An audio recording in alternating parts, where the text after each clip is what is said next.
Yes, we are live. Very good evening, everyone. Tell me your story. Welcomes all of you to yet another episode of Poetry with Antara and Deyasini. The topic of today's evening is Where Can You Find the Stars? And the topic of our panel discussion is Stars of Life, a project under Voices and Verses. We are honored to present our esteemed guests who will recite their poems today evening. They are Francoise Hua from Mexico and Nisei Yassen from Cyprus. We welcome both of you. And we are also calling for submissions of poems on the same theme. Where can you find the stars? And registrations are also open for the writing program season 4. For further details, please visit www.tellmeyourstory.biz. So before we go move on to our panel discussion mm, and poetry session, we will introduce our esteemed panelists for today evening. So we have Francoise Hua, who was born and raised in Quebec City, Canada in 1959. She has a master's degree in geography and certificates in Latin American studies, translation and photography. She has published 18 books and been awarded several prizes for her literary and translation work. She has been an artist in residence and has been invited to poetry festivals around the world. She lives in Guadalajara, Mexico since 1992. A warm welcome to you, Francoise. It's an honor and pleasure to have you here with us today on this Well, poetry session. It's an honor for me to be in India, although it's not real. Yes, virtual, but still Yeah, we are really, really very it is happy to have real. you. Yeah, it is real, but remote. Yes. And next we have a very charming poet all the way from Cyprus. She is Nisei Yassen. She was born in 1959 in Cyprus. She is well known and read on both sides of divided Cyprus. She has published 9 volumes of poetry, a novel, and a research book. Her poetry has been translated to more than 30 languages, published in literary magazines and anthologies in several countries. Her selected poems have been published in English and in Greek. She has participated in poetry festivals and readings around the world. Among others, she has received the Anthias Peridas Award in 1998 and European Citizens Prize in 2021. We welcome you, Nishi. A very good evening, and it's an honor and pleasure to have you here today with us on this session. Hi, very lovely to be with you. Yes, yes. And so let's move on to our poetry session. And the topic of our panel discussion today is stars of life. So, stars' life is long, compared to that of a human. But we can see the stages of stellar birth, aging, and death in the heavens. So they follow a pattern somewhat similar to many of the life cycles which we see here on Earth. So stars are born, they grow up and exist for many years, and then they die. Like similarly, for humans also, it is almost the same. So, uh, how do you interpret it through your poems? So I will ask first, Nishe, if you read your first poem. Okay. Stars have always attracted me. Hmm. I mean, it gave me a sense of being in a planet. And as you told, I'm from Cyprus. And when you live in a divided island, stars are something that unites you with the others that you cannot reach. Because I have lived youth and a very long time, there was no contact between the two sides of our island. It was divided ethnically. And the stars were something you could look and you knew that your friends on the other side of the divide can look at the same star. So it was always in my poems. Uh, not because of this only, but because of this feeling, feeling to be part of a universe, and there's something magical, something mythical about the stars. So the first poem I'll read is called Poison Apple. And in my poems, you could see a kind of a fairy tale atmosphere, and something very personal is also quite political as well. So this is what happened with my poetry in time. I realized that I was writing something personal, but people were saying me, "Oh, what a lovely poem you wrote about Cyprus." And I think Cyprus, I was just writing about loneliness and other things.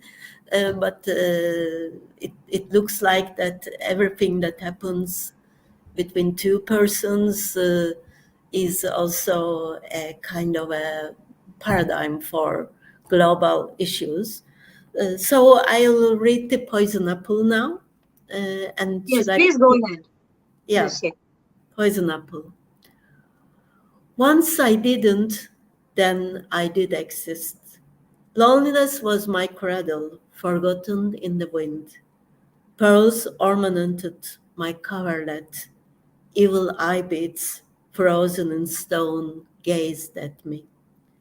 When my mother loosed me from her hand, the birds lent me wings, the trees a nest. It was night, leaf on leaf the forest wept, wolves gave me their breath.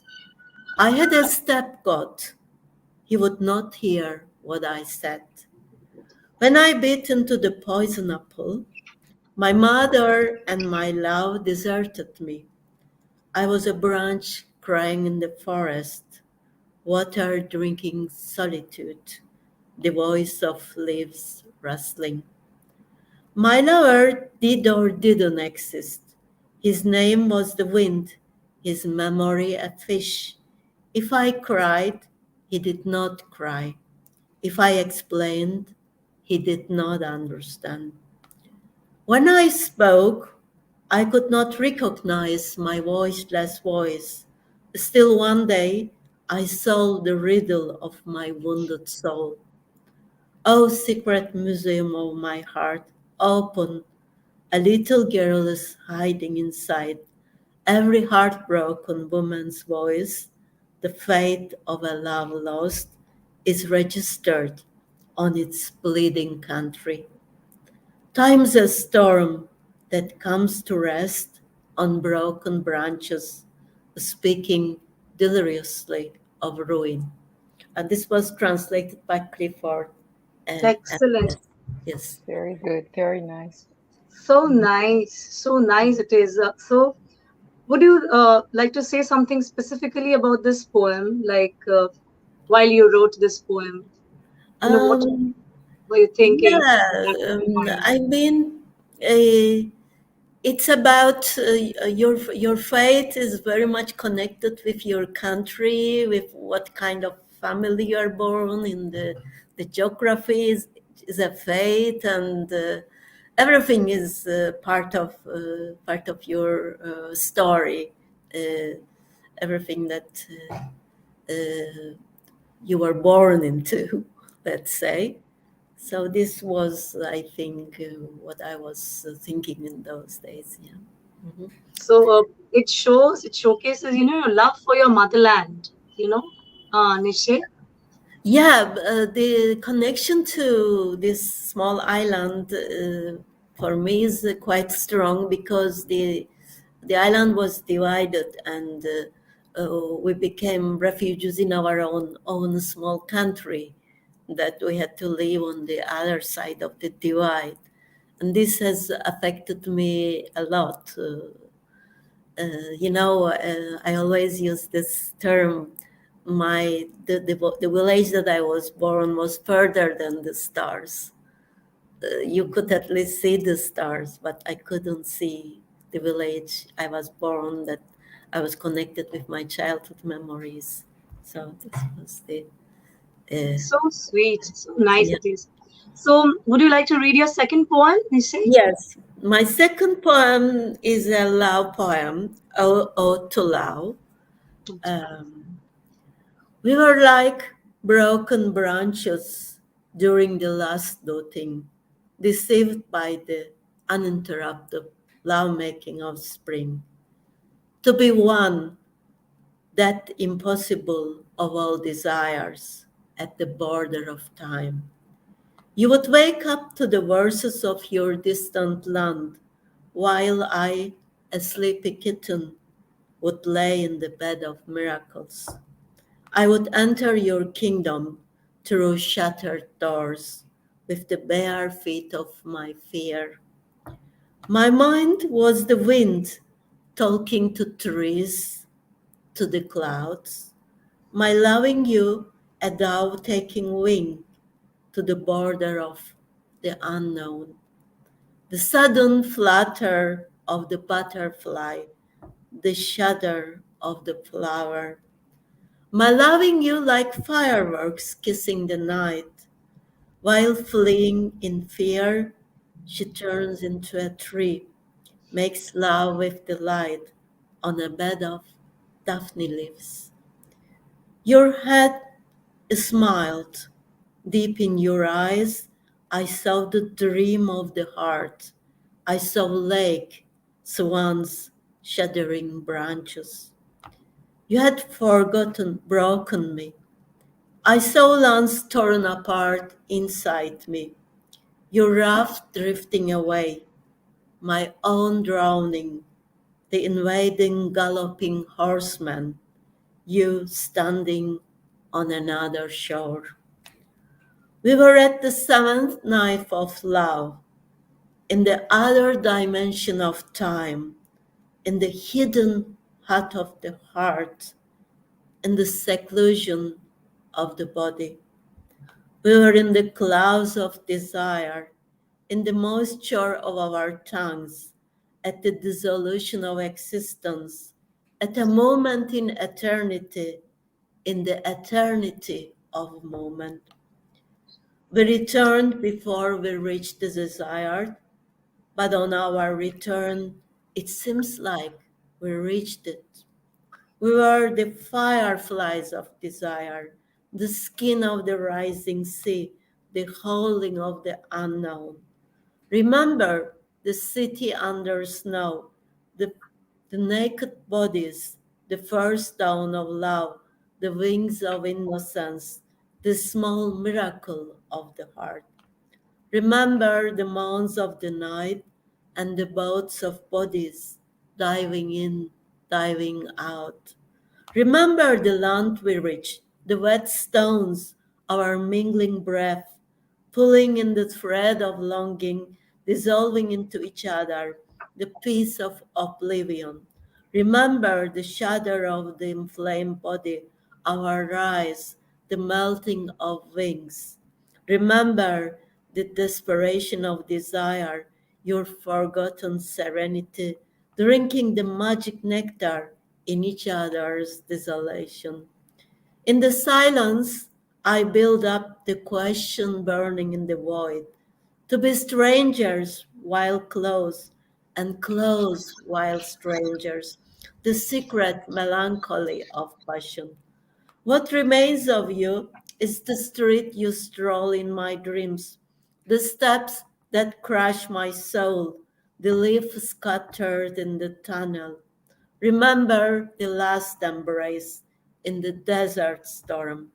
If ever this poem comes flying to you, cling on to its wings. Don't let the bittersweet memory of the heart be orphaned. Very Excellent, beautiful. excellent. It's very paradoxical, self-contradictory at the same, and it's really so nice, Nisei. So, Thank you. what would you like to say about this poem? Like, um, Okay, it's a love poem, and it's how also uniting with the other, like a country being non-united. is a kind of impossible. Is something that the other, as we say, it's the other, you know, even the mother is the other for a child. So it's this big desire to be one with also another person, a lover, and it's also an illusion at sometimes that you have this unification, but then you have the frustration and disappointment. It's unreachable, you know, like the stars, let's say. So Yeah, you have, you have covered on your poems almost all the emotions, which we are surrounded by throughout our life. Like you have love, you have melancholy, you have frustration, emotions, and anger also in your poems. It's very yeah, paradoxical at the same, and it has got all the elements of emotions into it, Nisi. Like, yeah. if I have to interpret, I would interpret it in that way. Thank you for your So interpretation. it was so nice, and it has all the elements, which is required, elements of emotions, which takes us through our life, in the journey of our life.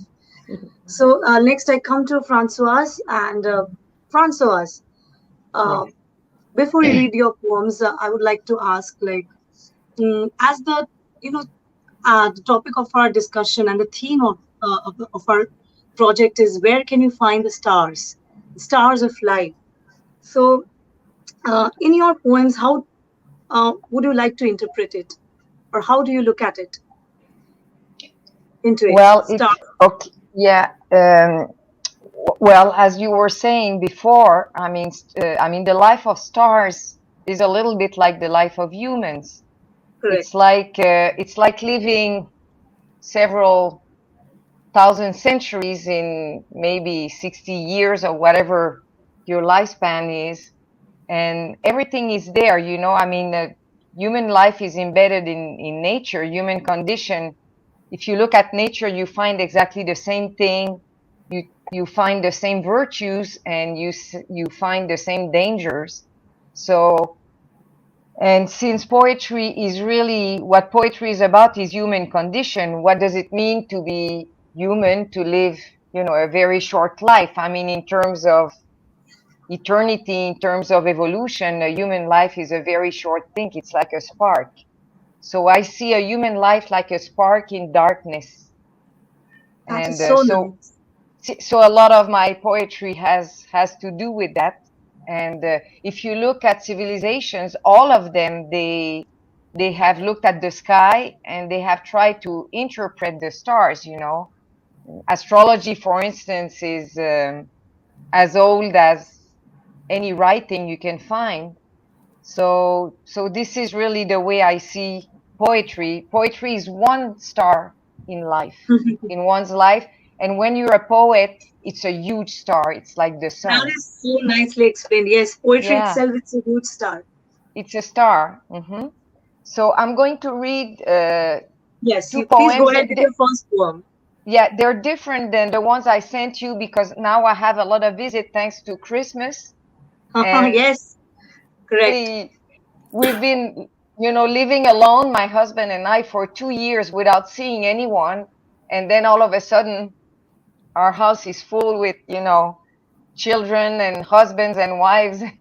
So I've been really busy, and I chose these two poems, which have a very interesting background, let's say. Okay. The Please first go ahead. one, Yes. yeah, the first one is about when I was telling you that being alive is like a star, in darkness too. I lost my mother at birth, my biological mother. So I've been writing about that, about being an orphan for a while. And this poem is about my being born, and it's like a poem of gratitude about life, about being given life, with Okay. whatever life means, with pain and tears and happiness and everything you can experience as a human.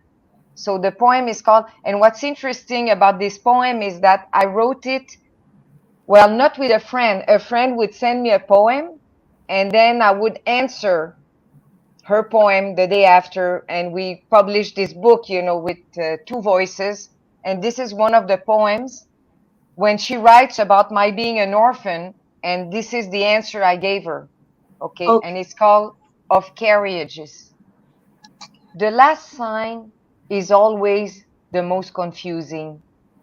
Is it really a blue carriage that cuts short the curtain of fog?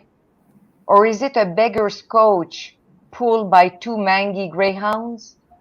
Am I sitting on the left, the right, or better yet, the cardinal points, changing places according to the angle of the eye that watches? You mention a village with a town sweeper. The village, lost in the snow, it did have a sweeper, but in that ninth hour, when the sun went down to 28 degrees before the solstice, it was December, cold. Snowy land was about to release the dawn like a feverish dove in the half-closed fist of night. He hibernated, did not sweep the street except in dreams, his room inside. I grant you the image of the sky-blue carriage. I was born at 4:35 a.m. Frost went up the mast of my throat, integral in providing the first cry. I moved the skirt of mist with my hands. My newborn fingers were knife blades. So this is the poem about being born, answering her poem about my being an orphan. And it, So it speaks about your pain, yeah, the yeah, of course, pain of being you abandoned, have and been through. yeah, but it's also a star. I mean, it's a It's all bright right. star because, I was there, and then things got much better for me because I got a family, and I was loved and everything. But this is what I can say about my birth. And of course, I talk about snow and frost because I was born December 21st. Wow. So it was very cold in So Canada when I was born. It was the advance happy shortest day. birthday to you. Yeah, yeah, my birthday is the day So after happy tomorrow. birthday, Yes, of Sonia. course. And I think Yeah. our poems were like the poison apple. It was a sort of the similar theme I about know, love. I know. Exactly. I was listening Yeah, at your poem. That's why I chose this one. That's why I changed my poem yeah. because I listened to yours and I felt like.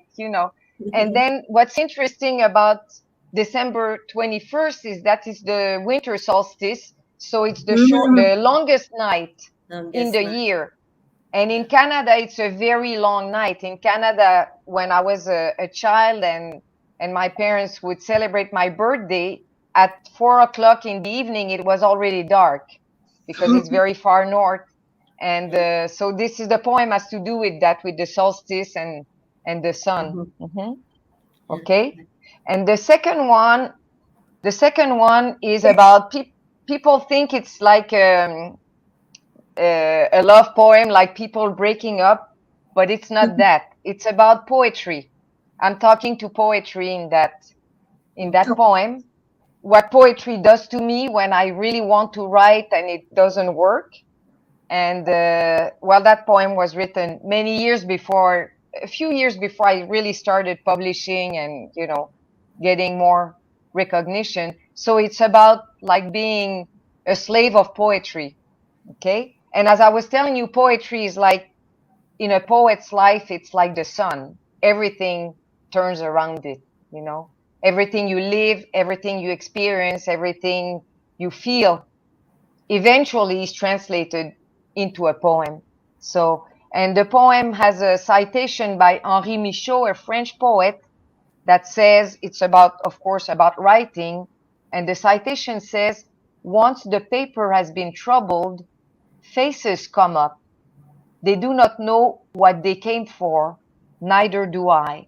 So it's about the mystery of poetry too. Where does that come from, what we write, Mm-hmm. We never exactly know. So the poem is titled Snaps in C Major.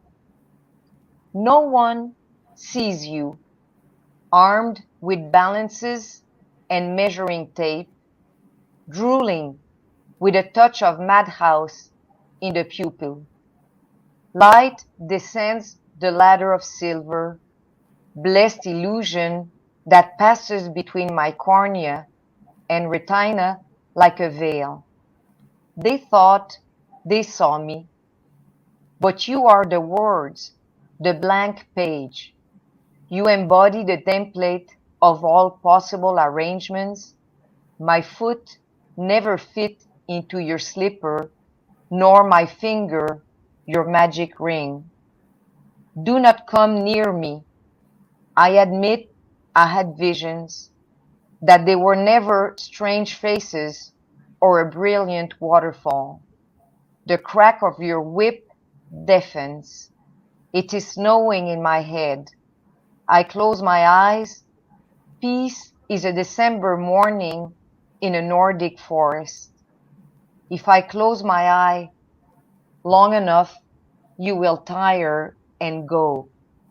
Someday I will have to clean every trace of your poison. I will make you disappear like a stallion balks before a cliff. So this is about wanting to leave poetry, and poetry doesn't let you do it. So this is another star. I mean, it's well, I Yeah. think every poet knows it. It's something that you're born with and you die with. You just cannot get rid of it. So Yes. So, this is the poem. so Mhm. Francoise, now Yes. as it was an ode to poetry, it was sort of that. So, Yeah. if now I ask you, like, how would you correlate stars with your life? Like, if poetry, if it is star, if it is a hmm star for you, so how do you correlate both of them in your life? Well, it's like a solar system, My life is like, I suppose, the life of most poets. It's like a solar system, and everything turns around it, and it has an order. It has discipline, because if there is no order, I mean, we would die instantly. So there's an order in all of that, in the cycles, because, okay, the cycle is like everybody's life is made of the same substance and the same material. It doesn't matter what language you speak, what political problems your country has, what color your skin is, nothing of that matters. I mean, well, it does matter, but what I mean is that human condition is made of exactly the same substance. We all have to deal with death of loved ones, frustration, love, happiness, loss, gain. We all basically cry for the same things, and we all basically are happy about the same things, no matter what culture we're from. So this is like the order of the galaxy, of the solar system, of the skies.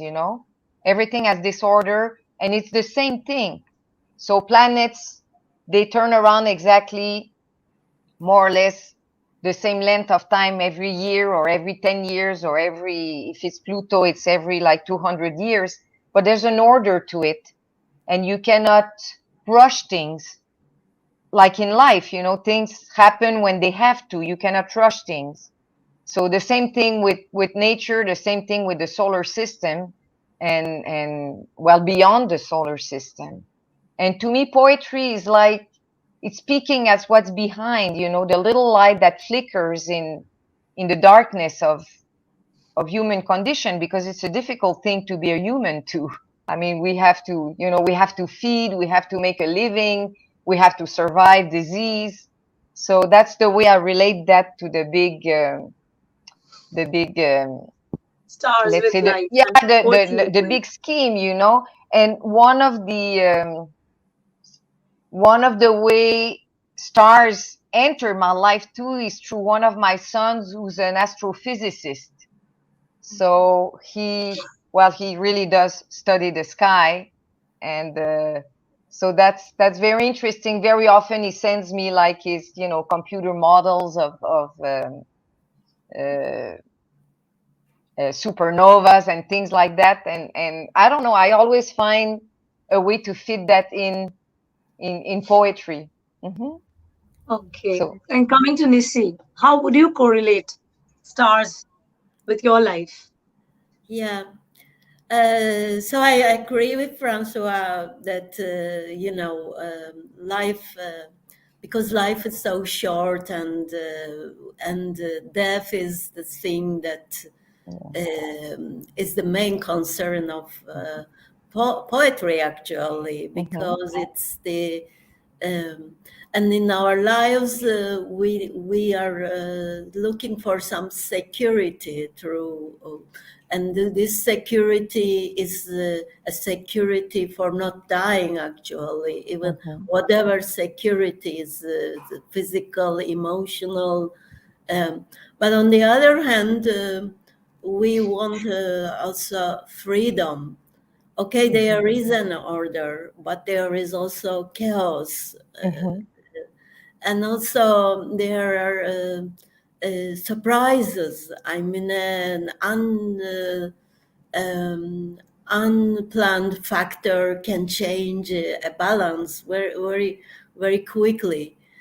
So we have this insecurity also in life. I mean, okay, the nature has a cycle, has an order, but we see that, for example, these days this is yeah. interrupted, and so we have to find a balance with all these things. So for me, actually, my grandson is 5, and lives in New York. My son lives in New York, and I asked what he wants for a birthday present, and he asked for a telescope. Oh, that's beautiful. So I had to, So sweet. I sent it to him, through Amazon. I bought this and sent it to him. So very exciting that, a child is also interested So in this. somewhere or the other in our life, I Right. think we all connect to stars. Yes, In, Yeah. yes. in Yes. reality, Yes. so do you think, Francois, that somewhere we all share something similar in common with life cycle of stars, like in our lives? Well, that's what I was telling you, that, and it's interesting, this idea about chaos. We have chaos within our planet. We have chaos within our lives because nothing is ever exactly the way we want it to be, and unexpected events happen, But what is beyond that, which is the big system, the skies where we are, this has a perfect order, and that order cannot be altered. So we have chaos here, but we're under a big umbrella, the big umbrella of the skies, which are perfectly ordered, otherwise we die, as I was saying. So it's very interesting. In our lives, it's exactly the same thing.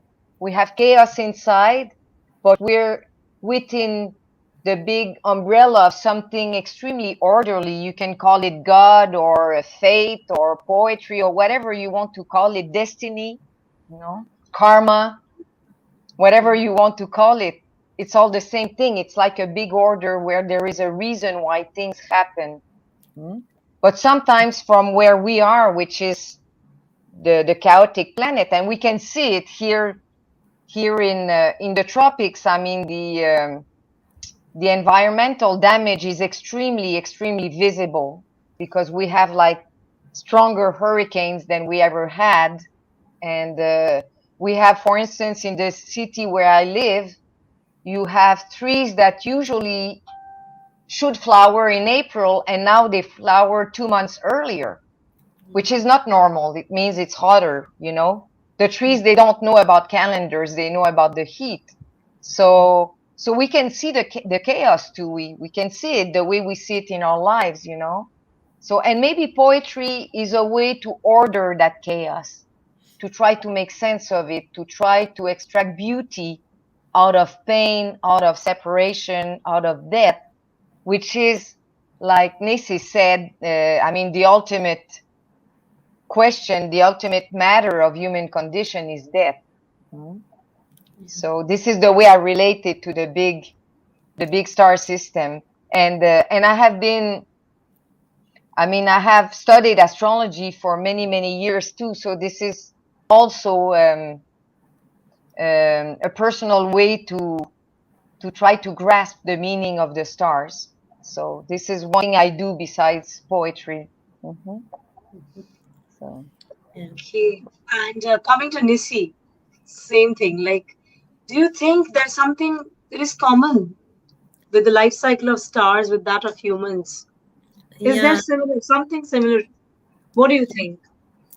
So people have observed the stars all the time. I mean, I was once in Palmyra in Syria, and you know, this place that is destroyed in the war that I heard, and it was like uh, so beautiful that how in the past people were so much connected with the universe, you know, what was happening in the skies.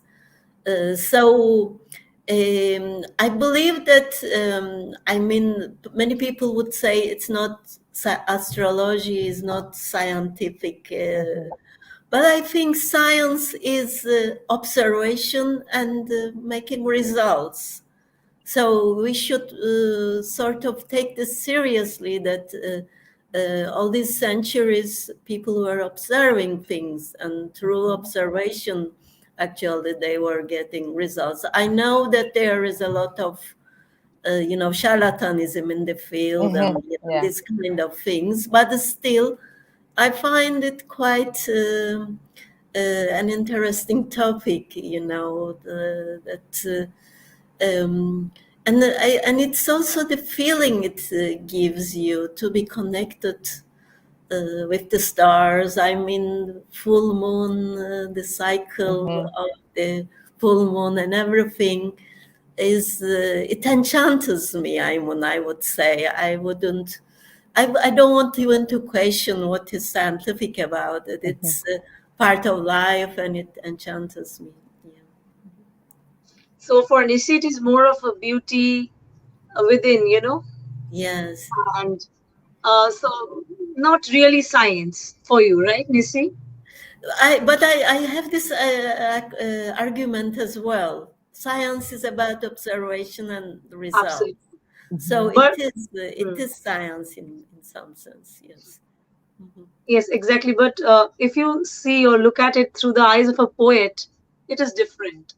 It is Yeah. different. Yeah. It is different. Mhm. Like Francois was mentioning about poetry, like poetry is her life. Similarly, if we look at it through the eyes of a poet, I think so we can find beauty, love in it. So, and next, coming to Nisei, like you were mentioning that you are not, you're concerned much about its beauty, isn't it so? So, we as humans, human beings, what can we learn from a celestial body like star, which would help us in our life?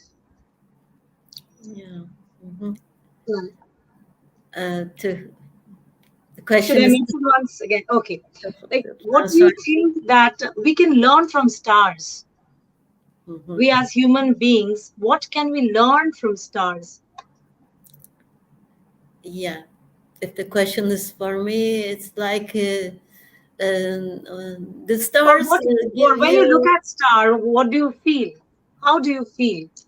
Yeah. Yeah. Or is it something you can connect yourself Yeah. to it? And Um, Yeah, we think that we are very important actually, but this being part of this universe, then you have this feeling that you're nothing. You're just a grain of sand or something. But on the other hand, you are everything because you carry everything inside you. You carry all the influence and meaning of the whole universe. You're part of it as well. So when you're part of it, is as if you are the whole part of the whole as well. So this is what I think, and it's this cycle of things happening. It's a beauty. It's and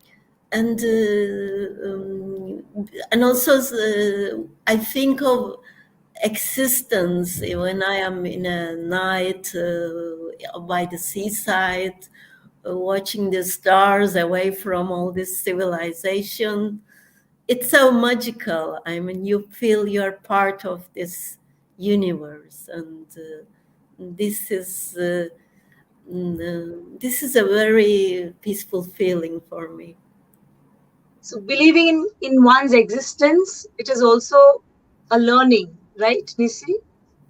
That is what exactly you meant, that we can learn from stars. Yeah. Is it so?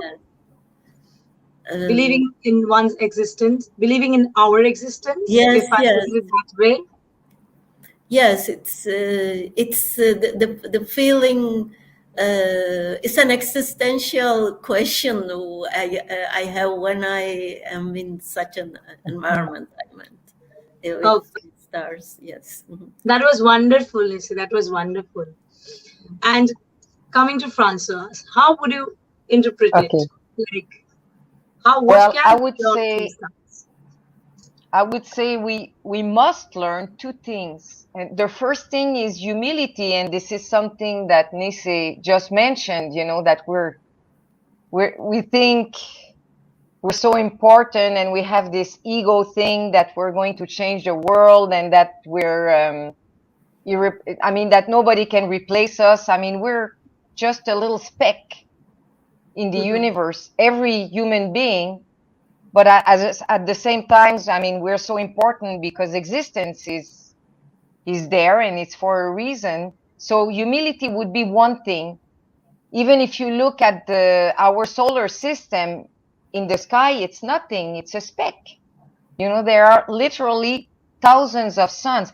The other day, one of my son's cousin was asking him how many suns are there in the universe, and my son said thousands. And then his cousin said, "What, thousands? You mean metaphorically?" No, he said literally thousands and thousands and thousands and hundreds of thousands of stars.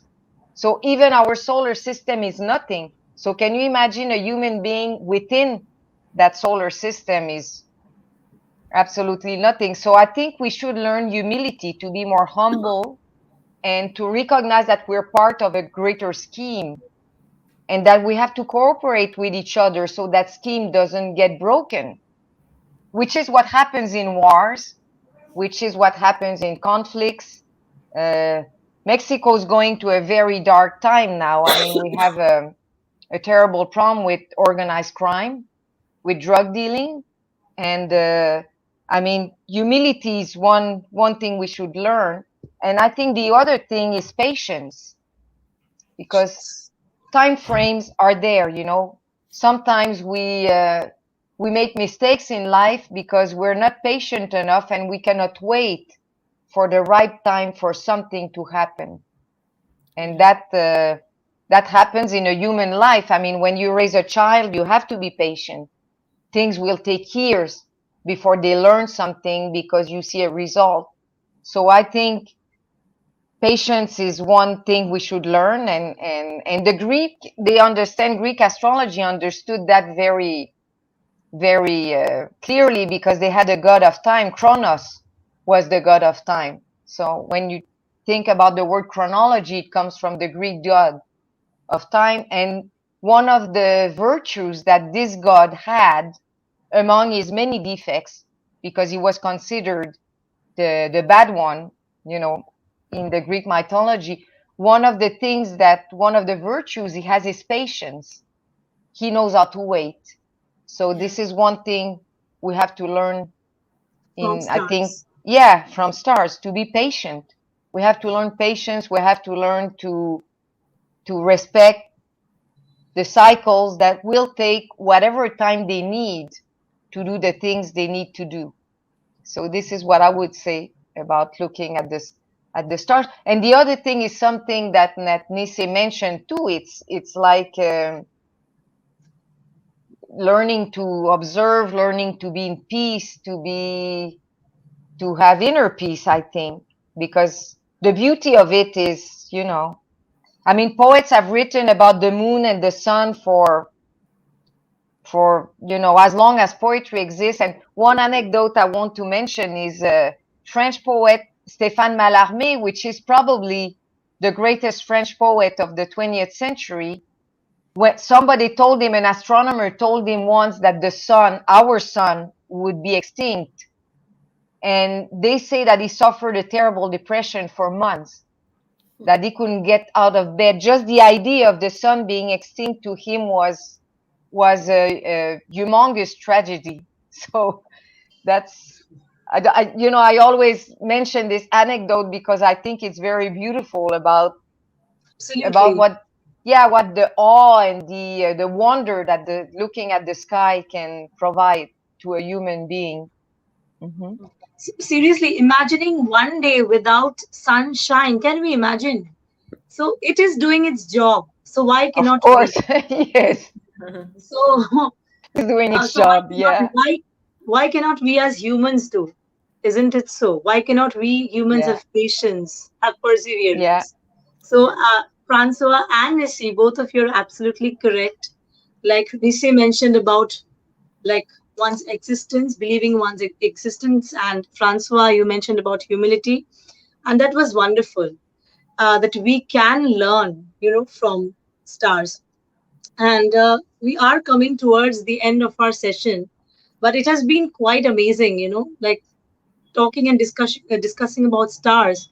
Like even it was very enriching for me as well. I got to know so many information. So so now I would ask both of you, like to give your piece of suggestions or advice for upcoming writers and poets like us, so that they can get some inspiration, from such prolific writers like you people. So first, Nisi, I will ask you, please, if Yeah, you can suggest something, or put some insights, put in yeah. some insights into it. Um, Actually, I mean, I am always in contact with the young poets and writers, and my main suggestion is, of course, to read a lot. On the other hand, to be genuine is very important. Just to be very genuine about, and to be personal, because it's so precious. Every human being is so unique, and every experience we have is part of poetry. I mean, when Francois talked about her birth and made it into a this one into a poetry. This Nisi, is I just so want to ask really, you. this is something you very special, because it's something very personal. I mean, you have to say something also very special, not said by anybody before, and in a Mm-hmm. very special style as well. So you can build on, because there is a big heritage behind. So you have to learn about it, and but go beyond that somehow. Just one question, Nisi, I would like to ask you. You said that you have a grandson. So can you tell me since when have you started writing poetry? Since Okay, I'm in a very, just very early age, because my father is a poet, and I okay. would say I told my first poem before I wrote poems, I didn't know how to read and write, but I was imitating my father and telling making words into poems. So I really started. It was, for me, poetry was like a fate. I don't remember when I decided to become a poet. It worked like that. I just became. It was like a fate for me. Yeah. Okay, and coming to Francois, so Okay. what would be your suggestions as well as tell me a little about your journey? Okay. You know, Well, what has been your journey? How has been your journey as a poet? my suggestion would be the same as Nisei. It's read because a lot of people have written masterpieces before you came to life, and you're part of that big tradition. I mean, that's a tendency I see sometimes with young people. They don't want to read because they say, I don't want to be stained or I don't want to be influenced by somebody else. I mean, you cannot avoid it. You're part of that. And so read as much as you can in your own language first, and then in other languages, read translations, read everything you can. Um, that's really, and also, yeah, be genuine, as she said. I mean, just be true about it. I mean, what you write doesn't have to be true, because poetry can be fiction the same way a novel can be fiction. You can make up people that don't exist, characters and all of that. But when you do that, be true to yourself, not to please other people, not to fit into fashion, not to be recognized. Just do it really with the utmost truth you can draw out of yourself. That's what I would tell people. And so this is it. And about my own writing, same thing as Nisei. I started writing when I was very young. Well, she said that she did it before she could write. I was good. Of course, I grew up in French. French is my native language, although now I write in two languages because I moved to Mexico many, many years ago. But my father used to pay me to write poems to encourage me to write. So every time I was maybe 7 or 8 years old, and every time I would bring him a poem, he would pay me 5 cents of a Canadian dollar. That is So interesting. yeah, so it was like, of course he didn't know that I would end up making a living out of translating poetry and publishing poetry and working for publishers. But I think that's the way things came up, and I like words. I mean, poets are word lovers. Mhm. O sea, poetry is not about feelings. Of course, you have to feel to write poetry, but poetry is about words. What you build a poem with is words and sound. So the feelings, they come afterwards, or they come before or afterwards, but really what you build poems with is words. So poets have to be word lovers. The True, true. same way that people who observe birds, they love birds and they go at 5 o'clock in the morning in the jungle to take a picture or to see a special bird. Poets have to be like that. They have to love words. So I think this word loving is part of what one is. Some people like numbers, some people like football, and poets, we love words. That's all. I loved words since I can remember. I like to talk and I like to write when I started learning how to write. And I was fascinated with dictionaries and with words and with languages. So this is a little bit how I came to become a writer. Yeah. Okay. Okay, so we are heading towards the end, and I will conclude the session. But as the topic of our panel discussion today was stars of life, so just one line or one word from both of you to all our audiences today. Just one line. Anything what comes to your mind. Well, Just one line. I would say Yes. find the stars in your own life. Every life has a star. As Okay. dark as it may seem, as dark and sad as it may seem, there are stars shining. You have to look up. Look up like if it's the sky and you'll find them. Mhm. And one line from Nisei. Okay. Just one line or one word, whatever comes to your mind. Okay. Stars know our secrets, but we have to make them talk to us. Yeah. Oh, that was Beautiful. amazing. Amazing. Both of you. It was wonderful to have, both of you today with us. And it was a wonderful evening discussing and informative as well on the various facets on where we can find stars of life. So thank you for sharing your wisdom. It was a pleasure to have you with us today. And tell me your story. Is calling for submissions of poems on the same theme. Where can you find the stars? And registrations are also open for the writing program season 4. For further details, please visit www.tellmeyourstory.biz. Good night, and Francois, for you, have a great day ahead. Thank you for Okay. sharing Mhm. all Well, your thank knowledge and you. views. Thank Yes. you And for the invitation. Yes. Thank you. Thank Nisi, you. thank you, and good night. Good night. Bye Night. Thank you, bye. Good everyone. night. Bye bye. Bye. Bye. Bye. Bye.